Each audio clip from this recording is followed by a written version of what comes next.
मुक्ताईनगर तालुक्यातून जाणाऱ्या 753L महामार्गाच्या सुरू असलेल्या कामादरम्यान ठेकेदार आणि प्रशासनाच्या अक्षम्य हलगर्जीपणामुळे पूर्णा नदीपात्रात निर्माण झालेली कृत्रिम पूरस्थिती शेतकऱ्यांच्या जीवावर बेतली आहे। पावसाळ्यापूर्वी नदीपात्रातील मातीचा भराव न हटवल्यामुळे मुक्ताईनगर शहरातील माझगा शिवार तसेच खामखेडा शिवारात शेकडो एकरावरील शेती पाण्याखाली आली असून हातातोंडाशी आलेला घास पूर्णपणे उद्ध्वस्त झाल्याने शेतकरी राजावर मोठे आर्थिक संकट ओढावले आहे।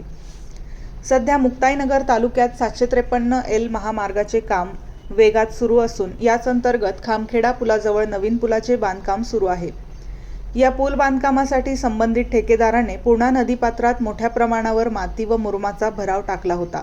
नियमानुसार हा भराव पावसाळा सुरू होण्यापूर्वी नदीपात्रातून काढून घेणे बंधनकारक होते।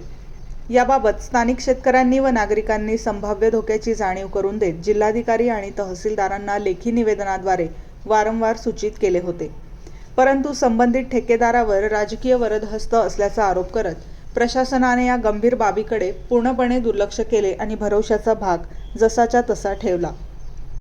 दरम्यान 30 जुलै रोजी दुपारपासून सुरू असलेल्या मुसळधार पावसाने 31 जुलै रोजीही दमदार हजेरी लावली। नदीपात्रातील अनधिकृत भरावामुळे पाण्याचा नैसर्गिक प्रवाह पूर्णपणे खंडित झाला आणि नदीचे पाणी पात्राबाहेर येऊन मुक्ताईनगर शहरातील माझगा शिवार आणि खामखेडा शिवारात कृत्रिम महापूर आला। पुराचे पाणी थेट शेतात शिरल्याने शेकडो एकर क्षेत्रावरील कपाशी, केळी व इतर मुख्य पिके पाण्याखाली गेली असून जमिनीची धूप होऊन सुपीक माती वाहून गेल्याने शेतकऱ्यांचे अतोनात नुकसान झाले आहे।